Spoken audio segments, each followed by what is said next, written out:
Okay. Oh, I'm the one.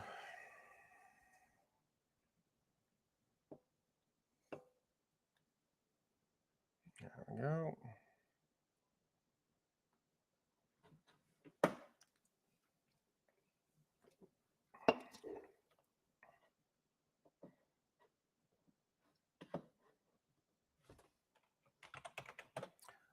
Let me know when you're here.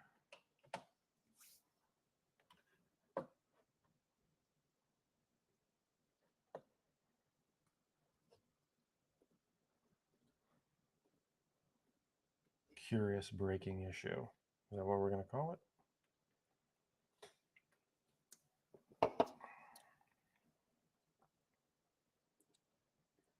I did like that.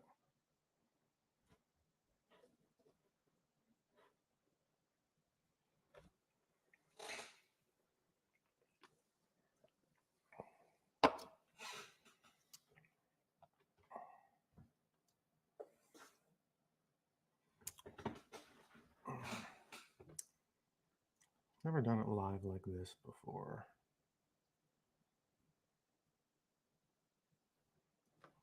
Mm-hmm.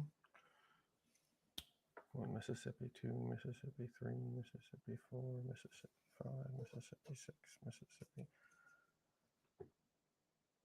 7-second delay. All right.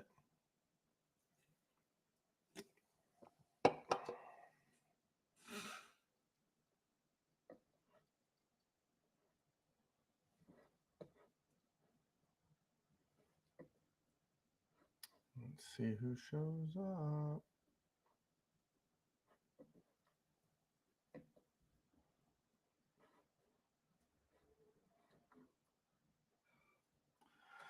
Max Verstappen wants Red Bull to work out why he was suffering with inconsistent brakes in the United States Grand Prix that left him under pressure from Lewis Hamilton. Comfortable win in the sprint on Saturday. Verstappen was a clear favorite. Let's get to the part where he talks about the brakes. So, looks like there's a couple of you here. So, Caroline apparently got super ill, screaming and cheering her face off, and physically can't talk. So, it'll be up to me to have that conversation with you guys.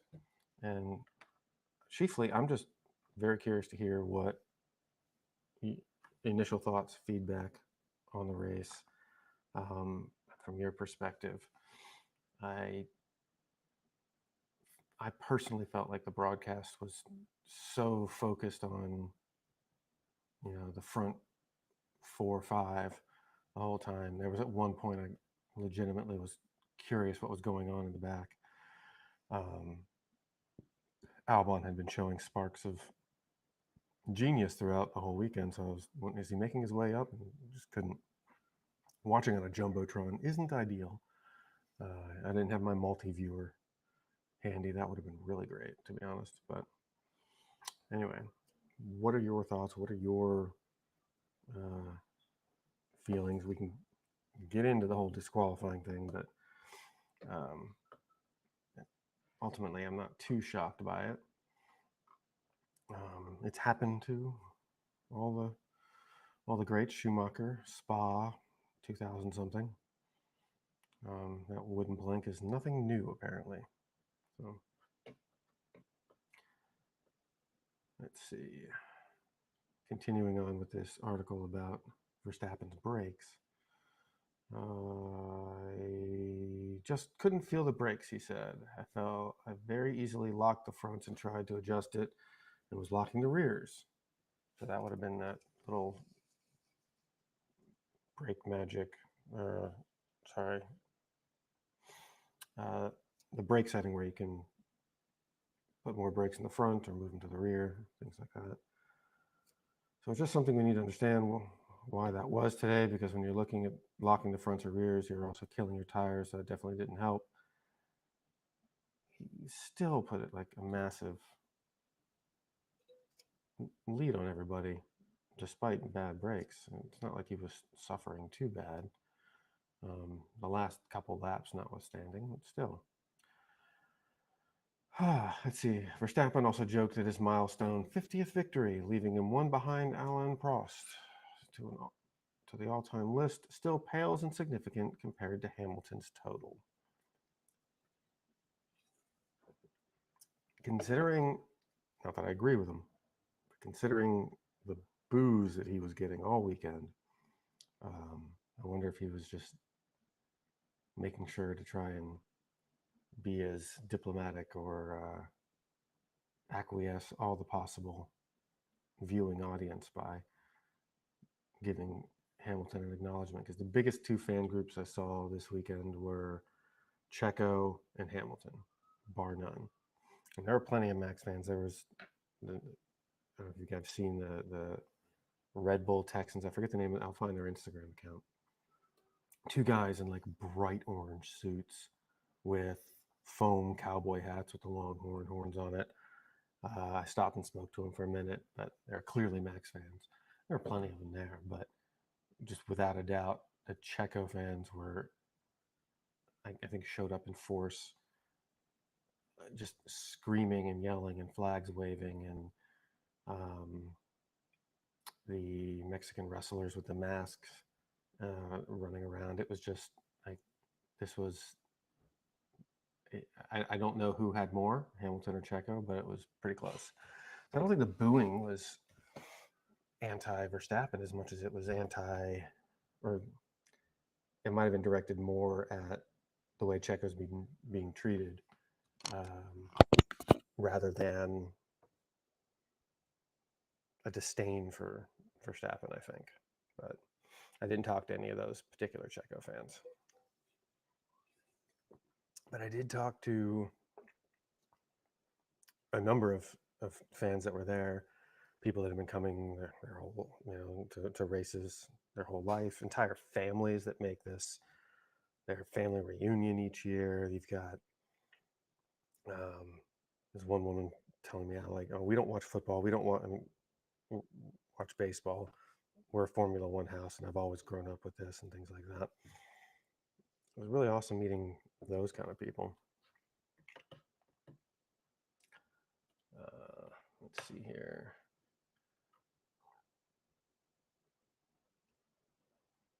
USA Today. Verstappen won U.S. Grand Prix starting from 6th, which I also think is a record, or at least a new. I think prior to this, no one's won that race from anywhere outside the front row. Could be wrong on that, but let me know.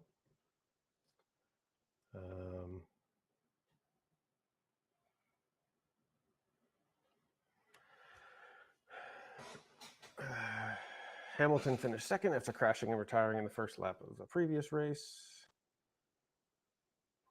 He says, I really felt like I let the team down so much, and I have to go through a real deep process of getting myself back to here. And it was, again, one of those experiences. It's not how you fall, it's how you get back up. So I came in fighting, felt great and happy with the result until the DQ, which you can't blame the drivers for. Hey, Webbers, what's up, man? I did see some people commenting that, like, oh, well, they're essentially calling Ferrari and Mercedes cheaters for the whole wooden plank wearing away issue, as if they intentionally lowered their car and were trying to get away with it. Like, I feel like if they were cheating, they would have put resin over it or something, so the resin would have worn away instead of the wood or something. I don't know. Not cheating it so much as much as it is a mistake. But I don't know which is worse. I think the mistake is worse than attempting to skirt the rules and not getting away with it. Lando Norris rounded out the podium from a second place start in the home race for McLaren Racing CEO Zach Brown. Is he from here? I don't know. I haven't looked up where Zach Brown is from. I was so gutted on Monday morning when I found out about the DSQ. We found out on the bus on the way back, and I could hear rumblings like in the crowd as we were getting on the bus. But when I got on the bus, I just said and looked at a guy in a red Ferrari shirt and just said, "Did you hear about the DQ?" And he's like, "What?" And I said it, and then like half the bus erupted in what? And then the street corners, they drop you off near downtown Austin. And I was just walking down the main drag, and anybody in a Mercedes shirt or Ferrari shirt, I stopped and like, "Did you hear? Did you hear?"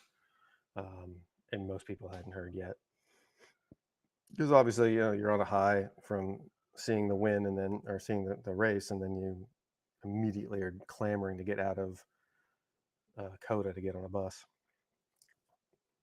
It's I don't think anyone was really glued to their phones, and I think I learned a lot about different kinds of fans this week, and I learned that someone like myself, who's obviously obsessive about this and has to be dialed into the F1 stuff all the time because I produce a show about it and have to know what content is out there and what the latest news is, and try and stay on top of it.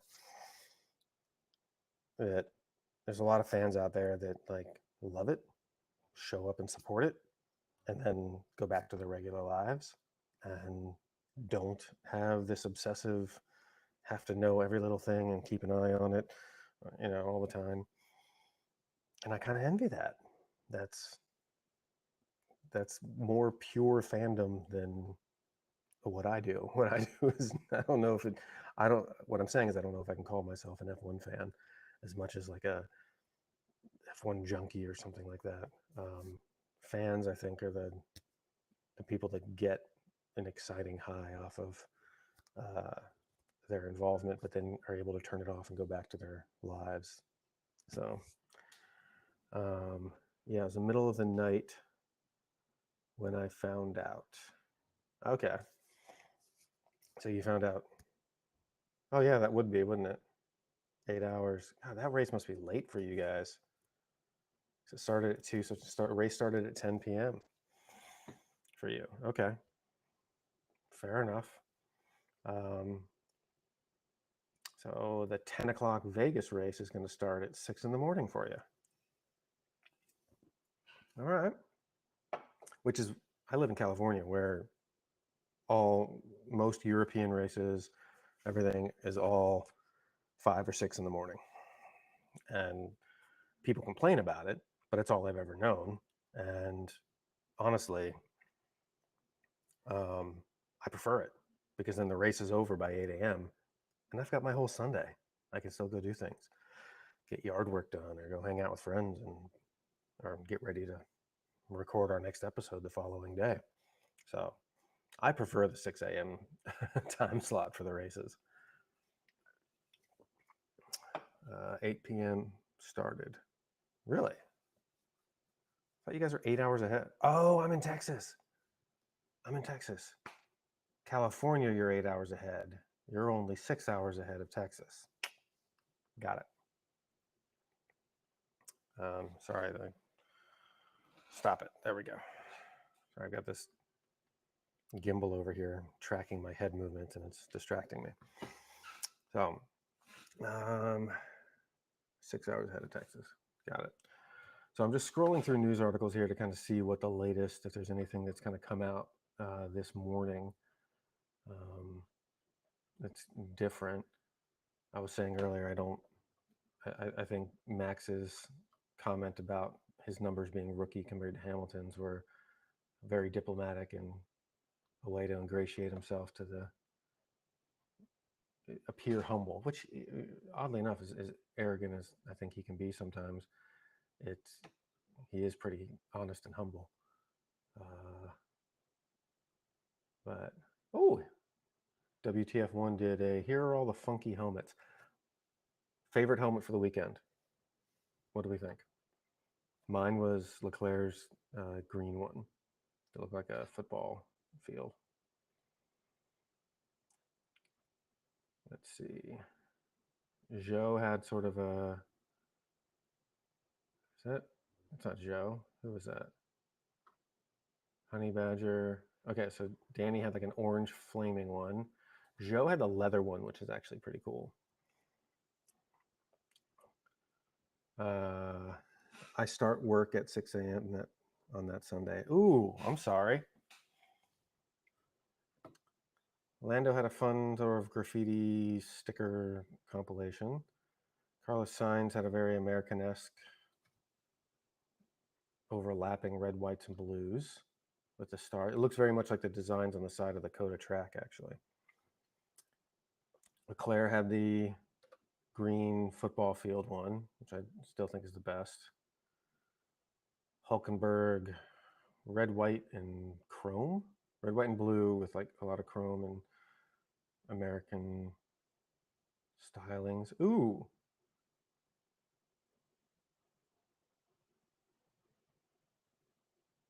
But I work for Merck, so it's okay. Do you work for the F1 team, or do you work for like Mercedes proper, like the corporation auto company?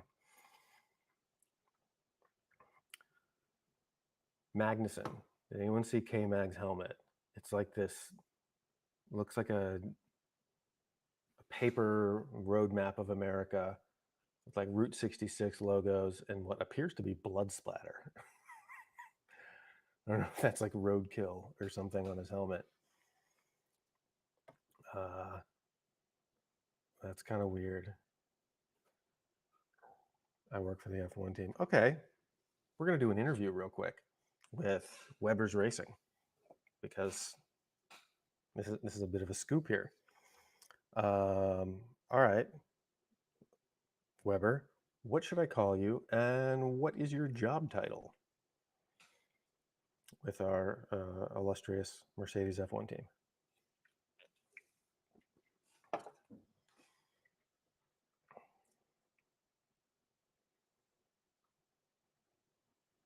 Who is this?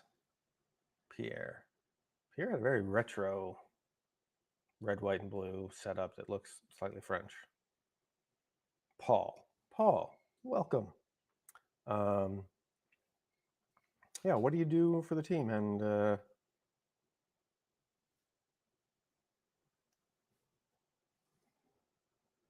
okay. Boom. Sorry.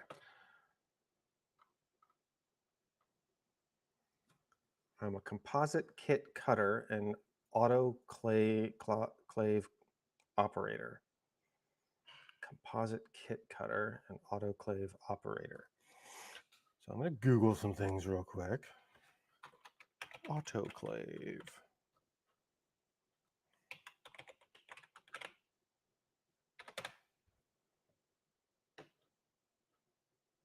So small components. This device looks like a tiny little oven or an air fryer.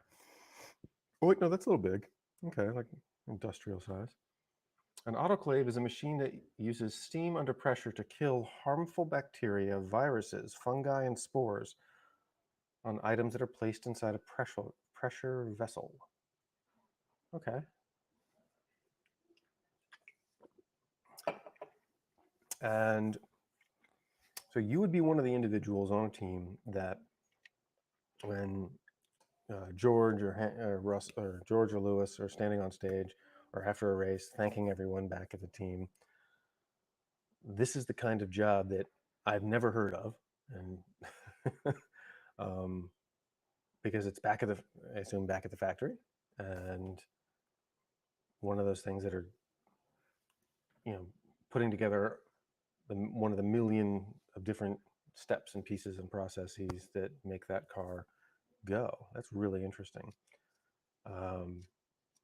How long have you been working for them, and how did you get into that? Was that something you were aiming for, or something you stumbled into?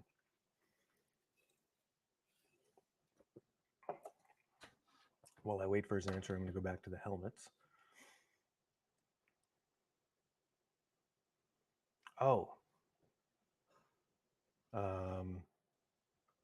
If you haven't seen it, both Lewis and Charles Leclerc posted the same photo. They collabed on a post on Instagram of themselves sitting on a couch looking very sort of stunned, which I thought was a brilliant bit of camaraderie there between drivers from a different team. Just acknowledging, hey, we both got kind of hosed on this one. Okay. Paul says, so I run a machine that cuts out the pieces of carbon fiber, and then the autoclaves are very large pressure vessels that cure and harden the carbon fiber component. So instead of sterilizing for biological use, this is curing the resin that carbon fiber, because carbon fiber is a fabric that gets shaped into something, and then the resin hardens it into that shape, right? That's how that works.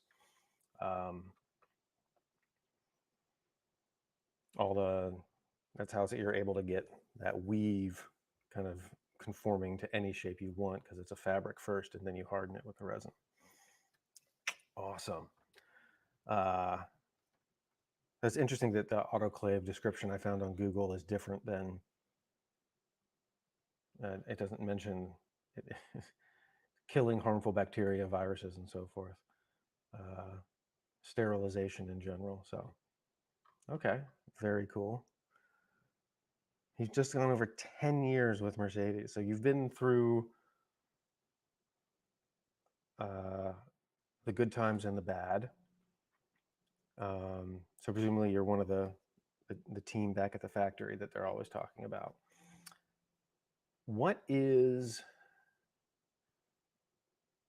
So you've been there for 10 years. What is the mood? Is there an energy or a mood amongst the population there? Like, was there a massive shift during the dominance era in the teens, right? So 14, 15, 16, 17, 18, 19, 20, and 21. After 21, is there a shift in the mood and the energy there that happened after 21, or that felt like it went like a gut punch, or was there like this fire that's been lit under you where it's like, okay, we have to, this is a chance to climb out of a rut, as it were? I imagine, he says, the end of 21 was very hard. Now, I would imagine it's been, there's pivotal moments in people's lives, and I'm not making a comparison on severity here, but growing up, if I asked my parents where they were when Kennedy was shot, they can tell you exactly where they were and what they were doing. There's these pivotal moments in life, you witness something or something happens, and it you know exactly where you were. So like that morning in 21, at the end of 21, I remember vividly being in my bedroom and pacing around and like couldn't believe what was happening. It was just a shocking unfolding of events altogether. But now there's a good energy about next year. That's great to hear. Yeah, I feel like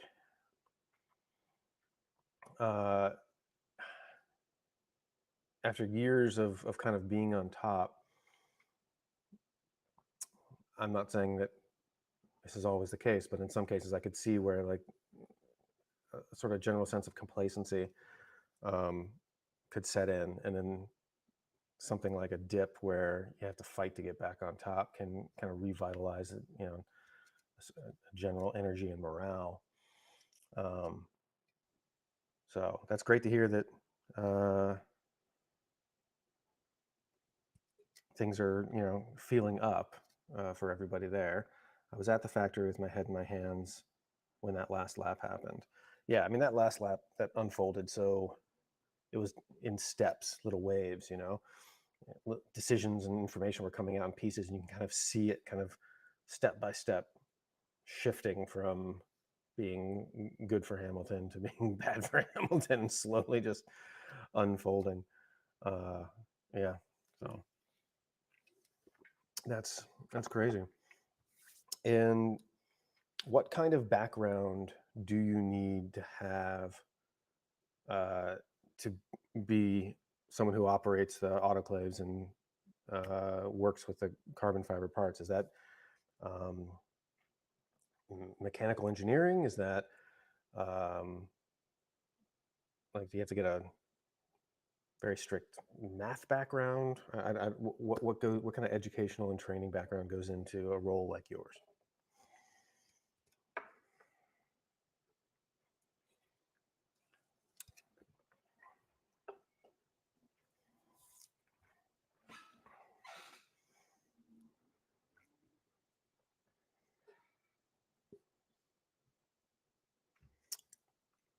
So we're interviewing Paul from the Mercedes F1 team. Hop in the comments. You know, look at his answers here.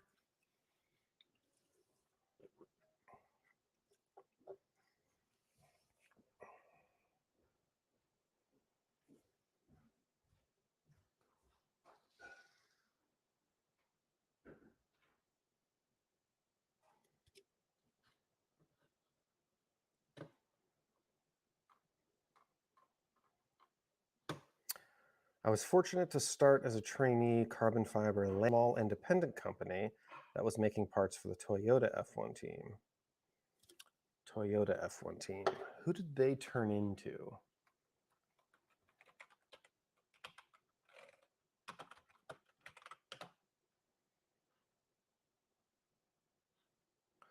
Panasonic Toyota Racing was a Formula One team owned by Japanese Toyota.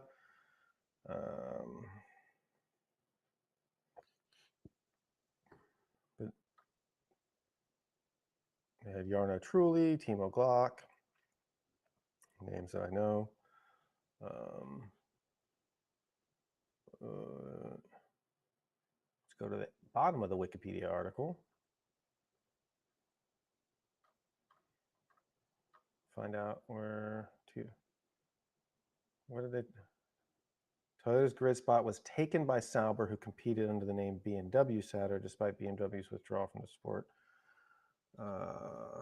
And then I became a kit cutter for the Lotus Cater. I've never been able to say that word right. F1 team from 2010 to 2013. That's really interesting because those are extremely important and delicate pieces on a car, and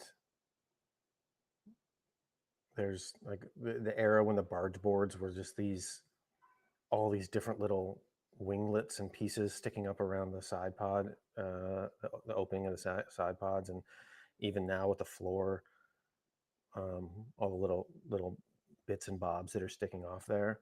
That's a lot.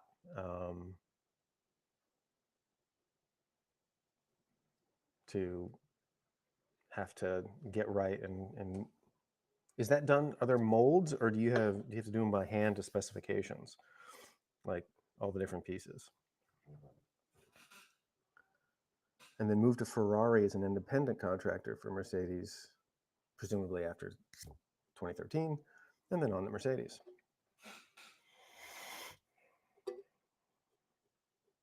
So you came to Mercedes kind of at the beginning of their dominance era. So this will be like, this last 2 years have to be really rough for you. But I have no degree or diploma or formal training. Look at that, folks. Look at that.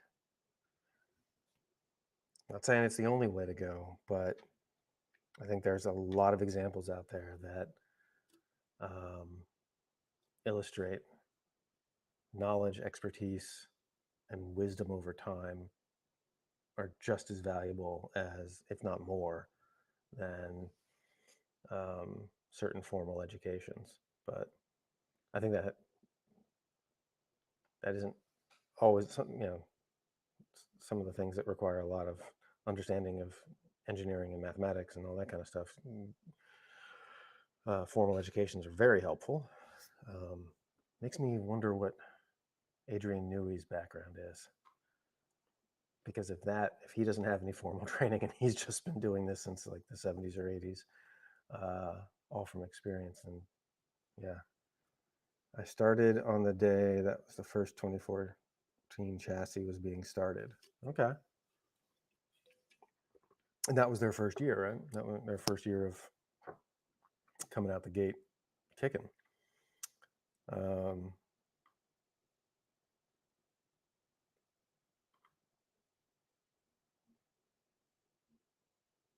Huh. Just stumbled onto a line here about Jarno Trulli for Toyota. Trulli began the 2009 season with a third place at the Australian Grand Prix. Teammate Glock finished fifth, but ended up placing fourth due to Lewis Hamilton being disqualified. It's fitting for today's discussion. That was the first championship year. Yeah, 2014. Okay. Great. So this is a whole new era for you there. Yeah, I'm just trying to understand what happened to Toyota. It looks like they just left and Sauber took their spot but didn't buy the team. In the modern era, generally, I'm not aware of many teams that have just disappeared. I thought they've always been acquired because all their facilities and staff and everything just kind of moved to a new owner rather than trying to stand up a whole new team like Andretti's doing. Toyota just left. Huh.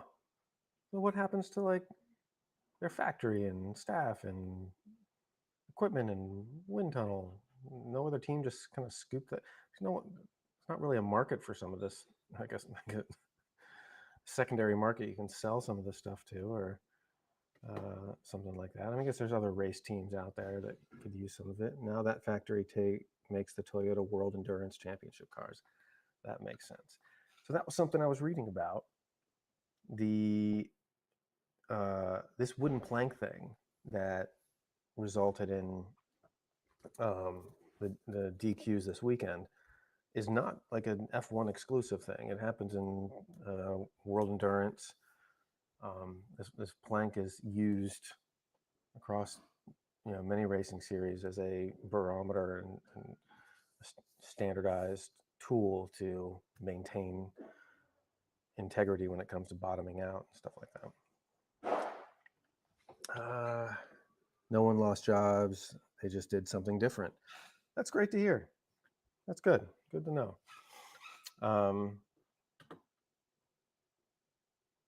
What kind of opportunity do you get opportunities to go to races? And like, do they have you come out to races sometimes if they think they're going to be doing last minute changes to different winglet design or carbon fiber pieces that they're using? Kind of triage situations during upgrades and testing and stuff?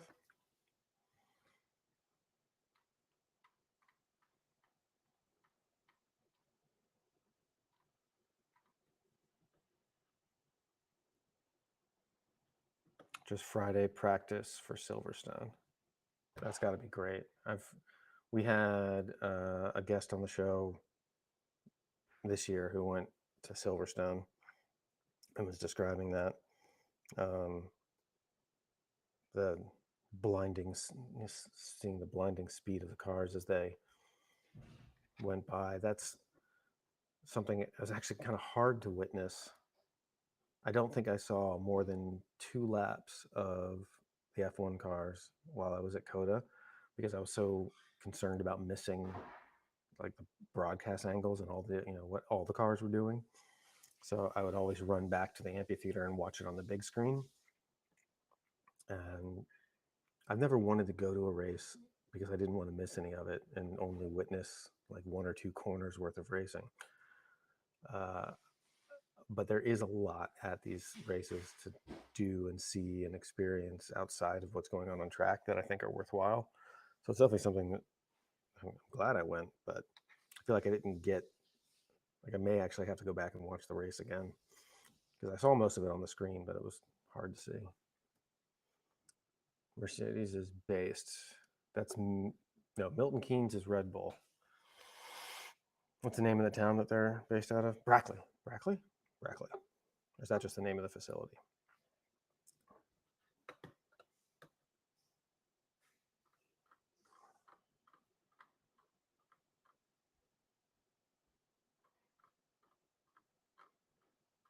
And what was your favorite helmet for this weekend that you saw the drivers rock?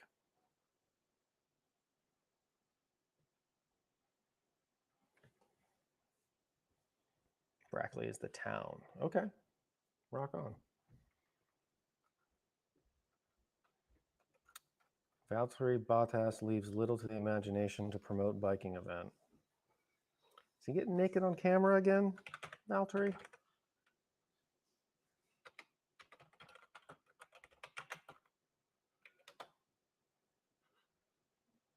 Let's take a peek.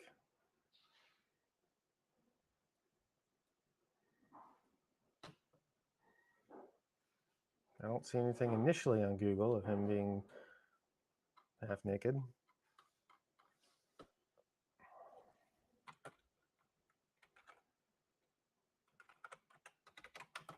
Little to the imagination.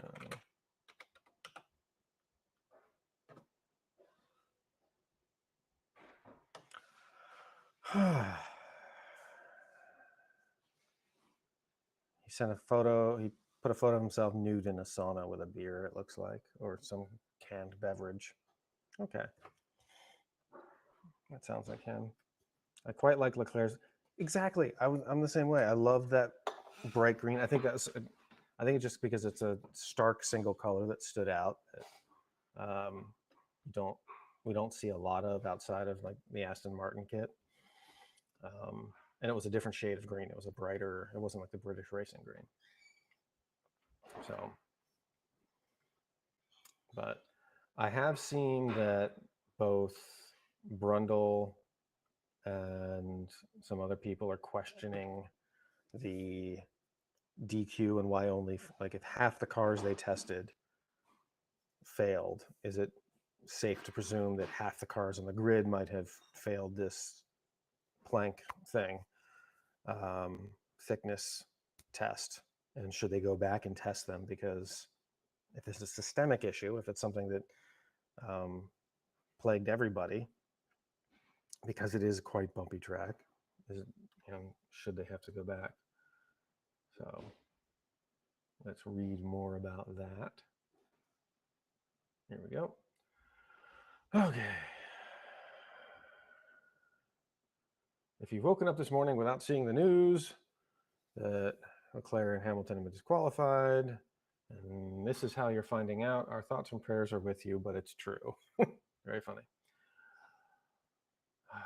Long into the post-race celebrations, things turned a little sour when it was announced that Leclerc and Hamilton disqualified. However, the stewards argued that it's up to the teams to ensure the car complies with regulations at all times. But there's a question we've seen repeatedly from fans since the news broke, and it's why only 4 cars were checked. 4 cars were selected for floor and plank wear inspections: Lando, Max, Leclerc, and Hamilton. So this isn't an uncommon thing, and no, there wasn't any tip-off from another team. FIA conducts random checks every Grand Prix. The FIA can't do every single check on every single car. Imagine how long that would take. I don't know. It sounds like it would take 5 times whatever it took for this one. So it's just not practical. So 4 cars are selected for checks, and in this case, however, but it's still half the cars they checked. So at what point, like if all 4 cars had failed, would it spark them to need to check them all just in case? Like there should be a threshold limit.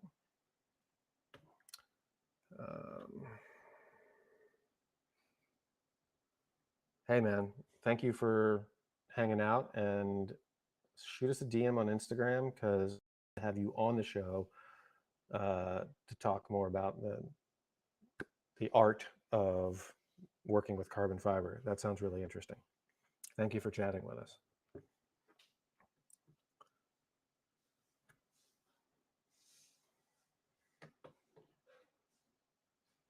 I'll have to hit him up. That was really cool. Thank you, Paul. So yeah, I guess we'll have to see if the FIA is going to change their process for these kind of situations. Like, what is the threshold limit for having to check all the cars if they notice that there's an apparent systemic issue? We shall see. But it's been 40 minutes. We're going to call it for this morning. Thank you for hanging out, and we'll get an episode out about the U.S. Grand Prix. It'll probably come out shortly before the next week's episode for the what's the next one? Next one is Brazil, right? Or Mexican? F1. Yes, Mexican Grand Prix. And then Brazilian. And then Las Vegas, baby. So thanks for hanging out. We'll see you next time.